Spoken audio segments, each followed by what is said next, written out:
नमस्कार दोस्तों, अगर आप एक सीनियर सिटीजन हैं और इन्वेस्ट करने के लिए आप एक बेहतरीन टूल की तलाश में हैं, तो ये वीडियो आपके लिए है। इस वीडियो में हम लोग देखेंगे कि स्टेट बैंक ऑफ इंडिया में सीनियर सिटीजन्स के लिए बेस्ट फिक्स डिपॉजिट कौन सी है। एसबीआई ने सीनियर सिटीजन्स के लिए एक स्पेशल फिक्स डिपॉजिट डिजाइन की है जिसका नाम है SBI we care deposit scheme. इस फिक्स डिपॉजिट के under State Bank of India अपने सीनियर सिटीजन ग्राहकों को काफी अच्छा रेट ऑफ इंटरेस्ट ऑफर करता है। हम इस वीडियो में इस फिक्स डिपॉजिट स्कीम को समझने के साथ साथ एसबीआई की दो बहुत ही पॉपुलर फिक्स डिपॉजिट स्कीम्स हैं, एसबीआई अमृत कलश फिक्स डिपॉजिट और एसबीआई अमृत वृष्टि फिक्स डिपॉजिट। उन दोनों के साथ इस एसबीआई वी केयर डिपॉजिट को कंपेयर करेंगे और सीनियर सिटीजन्स के लिए जो सबसे बेस्ट 3 फिक्स डिपॉजिट स्कीम्स हैं उनमें से आपके लिए कौन सी इन्वेस्टमेंट सबसे बेस्ट रिटर्न्स देने वाली है, उसके लिए एक डिटेल्ड कंक्लूजन तक पहुंचेंगे। तो देर ना करते हुए चलिए शुरू करते हैं।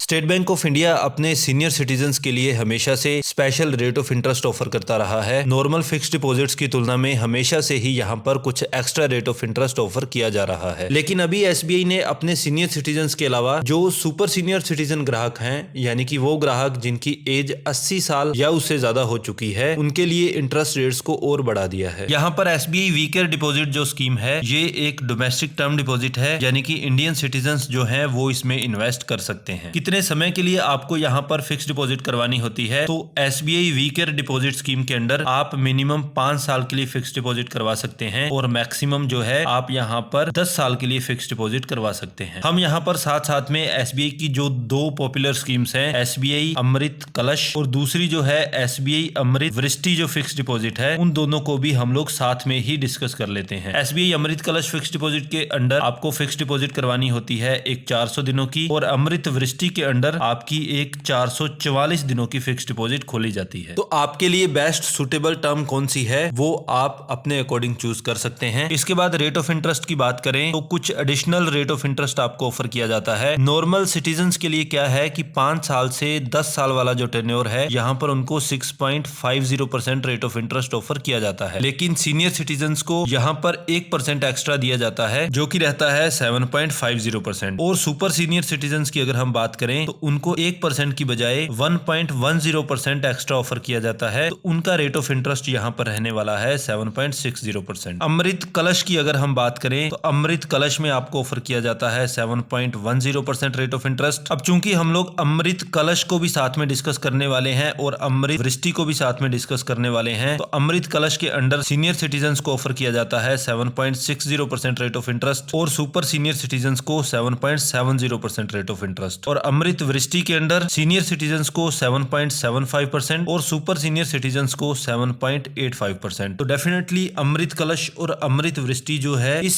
SBI we care deposit scheme के कंपैरिजन में अच्छा रेट ऑफ इंटरेस्ट ऑफर कर रहे हैं। तो अगर आपके लिए एसबीआई अमृत कलश और अमृत वृष्टि वाला टेन्योर सुटेबल रहता है तो आप इन हायर इंटरेस्ट रेट ऑफर करने वाली स्कीम्स में भी जा सकते हैं। अब इंटरेस्ट पेमेंट जो है आपको यहाँ पर किस तरीके से की जाती है, यहाँ पर आपके पास दो ऑप्शन रहते हैं। आप चाहें तो एक टर्म डिपॉजिट खुलवा सकते हैं या स्पेशल टर्म डिपॉजिट खुलवा सकते हैं। ये फैसिलिटी जो है तीनों तरह की फिक्स डिपॉजिट्स में सेम ही तरीके से काम करती है, चाहे आप एसबीआई वी केयर डिपॉजिट के अंदर जाएं, अमृत कलश में जाएं या अमृत वृष्टि में जाएं। आप अगर टर्म डिपॉजिट खुलवाते हैं तो उस केस में आप इंटरेस्ट की पेमेंट मंथली ले सकते हैं, क्वार्टरली ले सकते हैं। इसके अलावा हाफ ईयरली भी अगर आप चाहें तो हाफ ईयरली भी इंटरेस्ट की पेमेंट आप ले सकते हैं। लेकिन स्पेशल टर्म डिपॉजिट के केस में इंटरेस्ट की पेमेंट आपको सिर्फ मैच्योरिटी के ऊपर ही की जा सकती है। मैच्योरिटी पर आपका जो भी प्रिंसिपल है प्लस उस पर जो भी इंटरेस्ट आपने अर्न किया है, दोनों आपको पे कर दिए जाते हैं एक ही साथ। यहाँ पर जो इंटरेस्ट की पेमेंट आपको की जाती है, आप पर जो भी एप्लीकेबल टीडीएस रहने वाला है वो टीडीएस को काटने के बाद ही आपको दिया जाता है। अब बैंकों पर यह रिस्पॉन्सिबिलिटी रहती है कि अगर आपकी इंटरेस्ट इनकम 40,000 रुपए से ज्यादा होती है तो बैंक आपका 10% टीडीएस काटते हैं। यहाँ पर हम स्पेसिफिकली सीनियर सिटीजन्स की बात कर रहे हैं, तो सीनियर सिटीजन्स के केस में ये 50,000 रुपए से ज्यादा अगर आपकी इंटरेस्ट इनकम रहती है तो बैंक आपका 10% टीडीएस काटते हैं। अब ये 10% काटने के लिए भी आपके अकाउंट में पैन कार्ड फीड होना जरूरी है। अगर किसी वजह से आपके अकाउंट में पैन कार्ड फीड नहीं है, उस केस में ये टीडीएस काटा जाता है आपका 20%। और यहाँ पर एक प्रॉब्लमेटिक सिचुएशन ये भी है कि अगर आपका 10% टीडीएस काटा जाता है और बैंक उसको इनकम टैक्स डिपार्टमेंट को रेमिट कर देता है, तो वो आपके पैन नंबर पर ही ये वाला टीडीएस जो है वो जमा किया जाता है। जब आप आईटीआर फाइल करेंगे तो वो टीडीएस आपके पैन नंबर पर ऑलरेडी दिखाएगा आएगा और आप इस टीडीएस को वापस से रिफंड ले सकते हैं। लेकिन अगर आपके अकाउंट में पैन कार्ड अवेलेबल ही नहीं है तो उस केस में आपका टीडीएस तो 20% काट कर इनकम टैक्स डिपार्टमेंट को रेमिट कर दिया जाता है, लेकिन इस केस में आप अपने टीडीएस का रिफंड नहीं ले पाएंगे। तो बेसिकली मैं ये कहना चाहता हूं कि जब भी आप कोई फिक्स डिपॉजिट करवाते हैं आपको ये जरूर इंश्योर करना है कि आपके अकाउंट में पैन कार्ड फीड होना बहुत जरूरी है। अब यहाँ पर इस फिक्स डिपॉजिट के अगेंस्ट आप लोन भी ले सकते हैं। हम चूंकि यहाँ पर SBI we care deposit scheme की बात कर रहे हैं, लेकिन इसके साथ साथ एसबीआई अमृत कलश और अमृत वृष्टि उन दोनों पर भी आप यहाँ पर लोन ले सकते हैं। आपकी फिक्स डिपॉजिट की अमाउंट प्लस उस पर जो भी आपका इंटरेस्ट अक्रूड हो चुका है दोनों को मिलाकर उसका 90% तक लोन आप ले सकते हैं। और ये लोन अगर आप ऑनलाइन लेंगे किसी इंटरनेट बैंकिंग से या योनो एसबीआई ऐप से इसको लेंगे तो उस केस में ये जो आपकी डिपॉजिट अमाउंट है उसी का 90% ले सकते हैं। लेकिन अगर आप ब्रांच में जाएंगे तो जिस दिन आप इस लोन को लेने वाले हैं उस दिन तक का इंटरेस्ट भी जोड़ लिया जाता है। आपका मूलधन प्लस उस दिन तक का ब्याज दोनों को जोड़कर उसका 90% आपको लोन के रूप में दिया जाएगा। अब इस फिक्स डिपॉजिट को आप ब्रांच से भी करवा सकते हैं, एसबीआई की इंटरनेट बैंकिंग से भी करवा सकते हैं और अगर आप चाहें तो योनो ऐप का भी यूज करके आप SBI we care deposit scheme में इन्वेस्ट कर सकते हैं। वर्तमान में एसबीआई की जितनी भी स्पेशल फिक्स डिपॉजिट स्कीम्स हैं उनकी वैलिडिटी 31 मार्च 2025 तक है। इस डेट के बाद आप इन स्पेशल फिक्स डिपॉजिट्स में इन्वेस्ट नहीं कर पाएंगे। आप इन फिक्स डिपॉजिट्स में इन्वेस्ट कर सकते हैं अगर आप कोई फ्रेश इन्वेस्टमेंट करने वाले हैं और इवन आपकी कोई फिक्स डिपॉजिट मैच्योर हो रही है और उसका रिन्यूअल आप करवाना चाहते हैं तो उनको भी आप इन स्पेशल फिक्स डिपॉजिट्स में कन्वर्ट करवा सकते हैं। आई होप इस वीडियो के माध्यम से हमारे सारे सीनियर सिटीजन साथियों को मदद मिलेगी। वो अपने लिए बेस्ट फिक्स डिपॉजिट कौन सी है अभी के लिए स्टेट बैंक ऑफ इंडिया में वो चूज कर पाएंगे और मैक्सिमम इंटरेस्ट रेट्स का लाभ प्राप्त कर सकते हैं। अगर आपको हमारा वीडियो इन्फॉर्मेटिव लगा और हमारे कंटेंट के लिए अगर आप हमें अप्रिशिएट करना चाहते हैं तो प्लीज इस वीडियो को लाइक और शेयर करना नहीं भूलें और साथ में हमारे चैनल को सब्सक्राइब जरूर करें। अभी के लिए इतना ही। एडुटाइम मनी इंडिया साइनिंग ऑफ।